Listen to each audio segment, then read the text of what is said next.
you all? Hopefully, all of you guys will be healthy at your home during this tough time. Today is your host Shubham Kumar, and welcome back to Legal Talk series once again. Today is a very special day for me because today I got a chance to take your blessings, sir, and today I feel very pledged and feel very fortunate that you took out your precious time for us.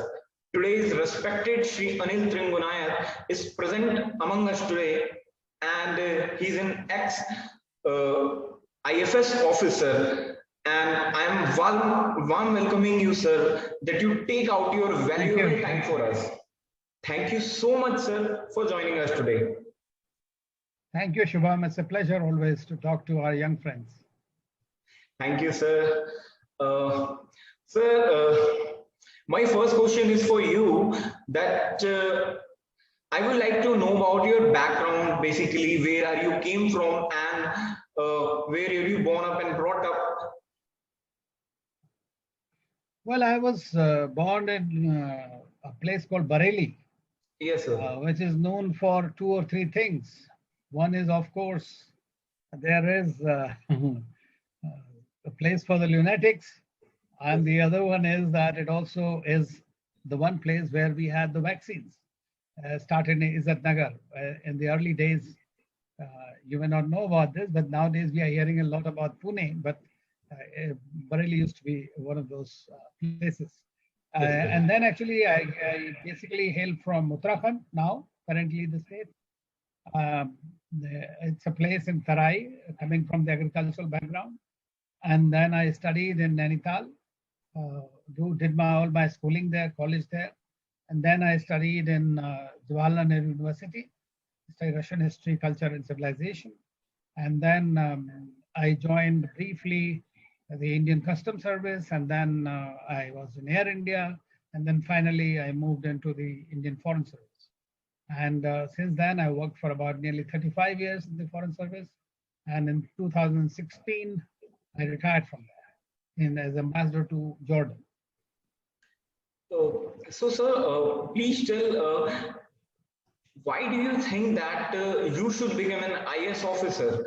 And and what things came in your mind during your childhood that you should think that you should go ahead and preparing for the civil services exam, sir?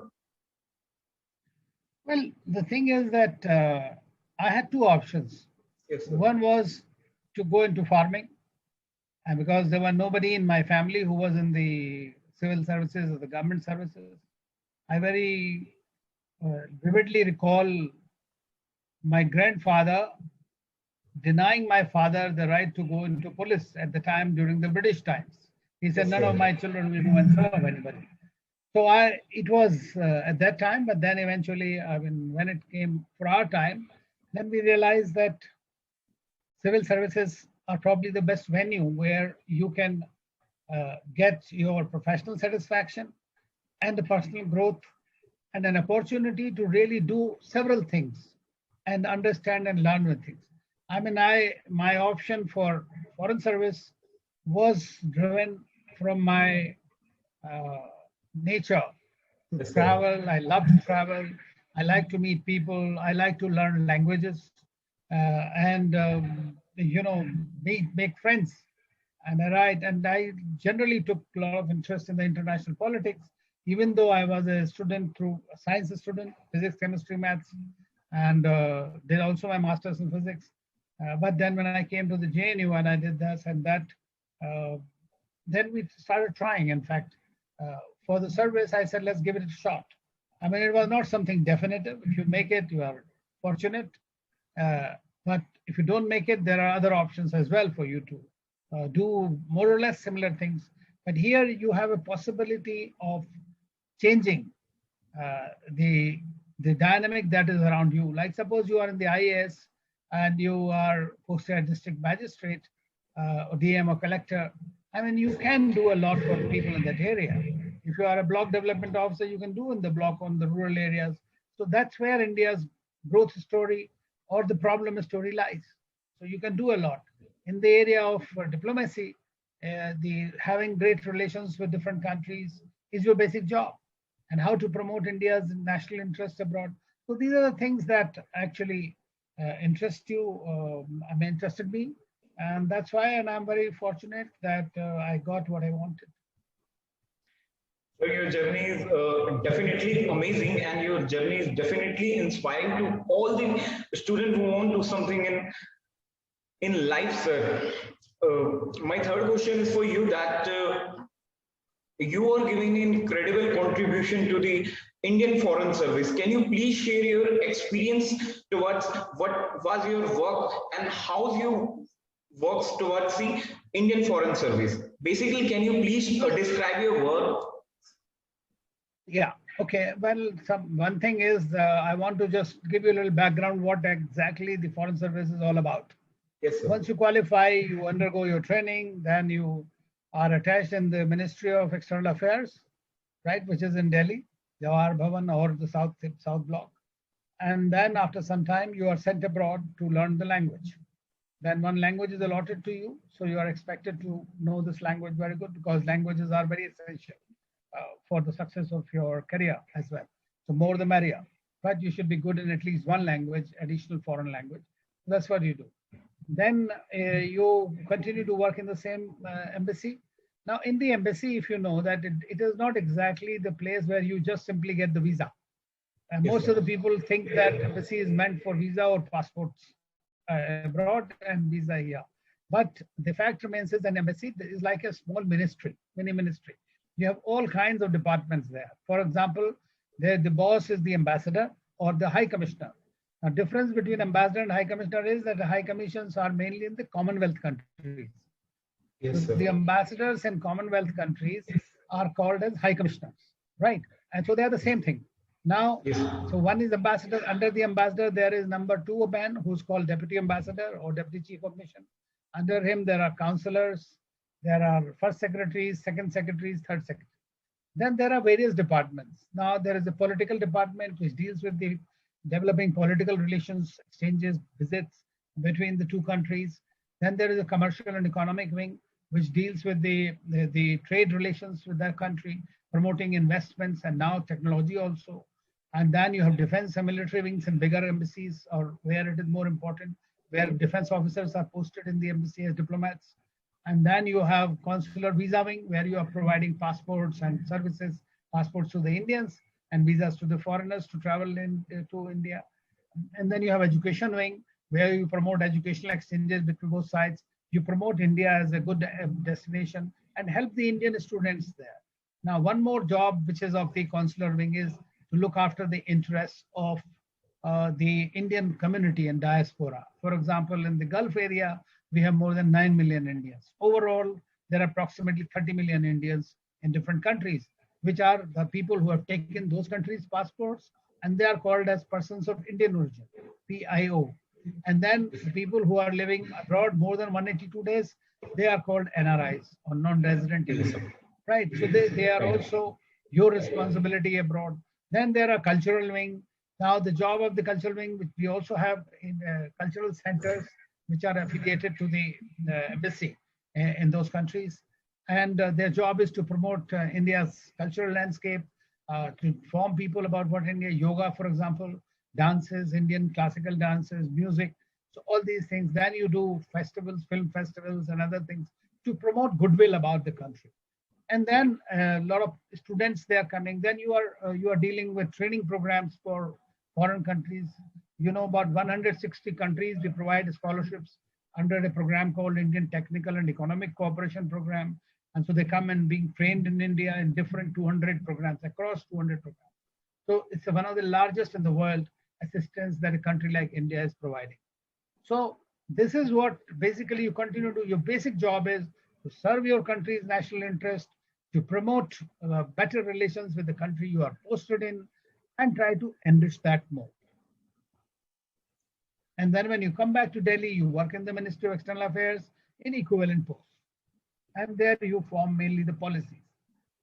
And assist the minister and the prime minister and others in formulating the country's policies, foreign policy.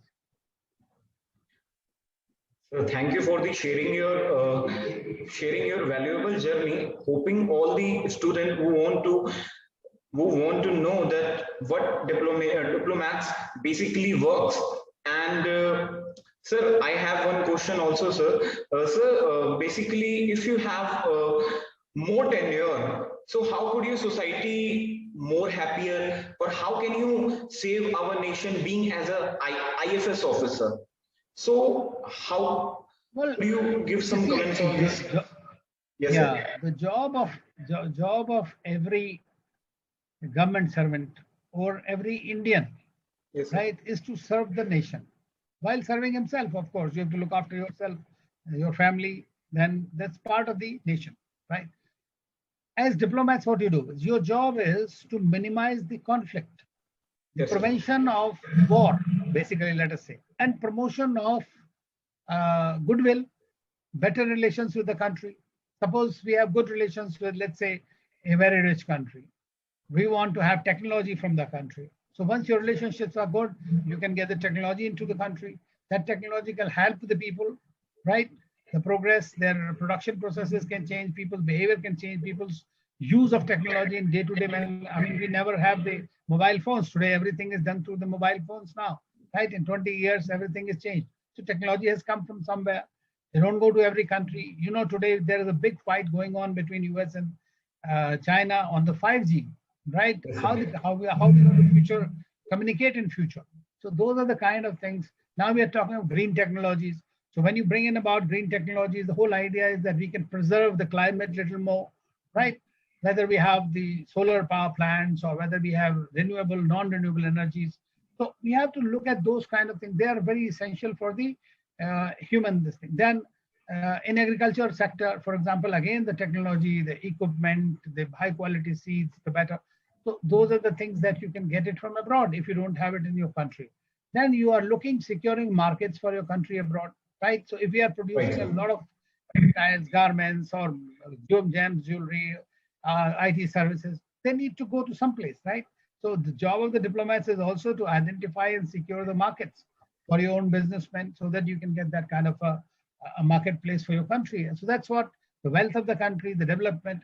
At the end of the day, the job of the foreign policy is, or diplomacy is, to do what is going to help in the development of your country, right? Yes, sir. So that's Yes. basically the main. That's how you help. This is got your answer, and this is what actually ambassador works. And I think this is a very prominent and very prestigious jobs in our India. And sir, you are also a well distinguished person in our India. So, sir, I have my last question for you, sir. There is a lot of students in our country who want to achieve something in life, and there are also some aspiring students who is preparing for the civil services exam. So, if you have any general tips for them, sir. Well, there are, you see, the thing is that you have to uh, be dedicated and devoted Yes, sir. when you want to do something. Suppose any exam for that matter, or whether civil services or any other exam, once you have finished your undergrad, postgrad, whatever it is you have to do, you have done that, you have secured your educational thing you are preparing for. So you start preparing from little bit before, not in the in your main exam, main papers, but especially general knowledge. It is very important that your general knowledge and the current events, what is happening, you know about them. Now, whether it is a foreign service or other services, that is a routine exam that you have to do. You must have good writing capabilities, good express yourself better, communication abilities should be good. So then consistent preparation you have to do on a regular basis. Not like today you have studied 23 hours and tomorrow or 1 week you are away. Okay, I'll do it next time. No, it's a step by step, gradually continue to work, interact with the people who are training with you.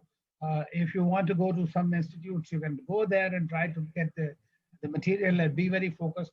So it is there. Once you have made up your mind that you want to join the civil services, and then don't make it this as only one option. Of course, it's always good to be like Arjun ki aankh, Chidiya ki aankh for Arjun. It is always good to have that. But many people think that repeatedly you keep on writing the exam, by then you are 29, 30 years old. So you become frustrated if you can't make it, because see, about 8 to 10% people are only able to make an exam every year. So it is not to discourage, but it is, you must have a realistic approach to things, that you give your best shot. Once you have done that, or not only I'm saying in the exam, anything that you do, be true to yourself first, right? That is very important. That what you are doing, be honest in your thing, and make it a life's principle.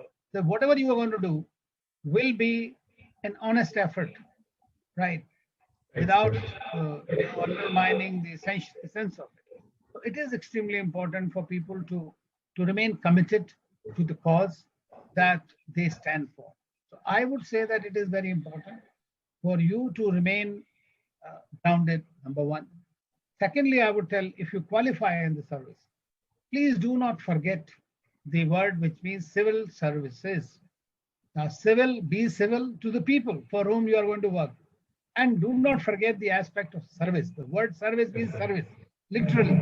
So don't think, very often it used to be, because the Indian Civil Service or the British Imperial Civil Service or whatever, these were basically to control the people, right? So you had this mentality of being the lording over the common people or masses. That is no longer true. We are in an independent, democratic India, and everybody has the rights. You are there to serve people. And that applies to politicians also, right? Right. It is the same thing. As a civil servant, this is your job to think about civility and service aspects. Got your answer, sir, and thank you so much, sir, for sharing your valuable journey. And definitely, your journey will be inspiring to all the civil services aspirant and as well as other competitive exam aspirant. And thank you so much, sir, for sharing your valuable time. And sir, you must have seen officers ask question to others, but today I got an opportunity to ask question to you, sir. So today I feel very pledged and very happy, sir. And thank you so much, sir, for your great time, sir. Thank you so much once again, sir. Thank you, Shubham, and wish you and all your listeners and the audience all the very best. And if they are joining the Indian civil services or the foreign service, they're most welcome. It is the best thing. I mean, the sky is the limit to your initiative. So wish you all the very best. Thank you so much, sir. And just need your blessing, sir. Thank you, sir. God bless you and stay safe.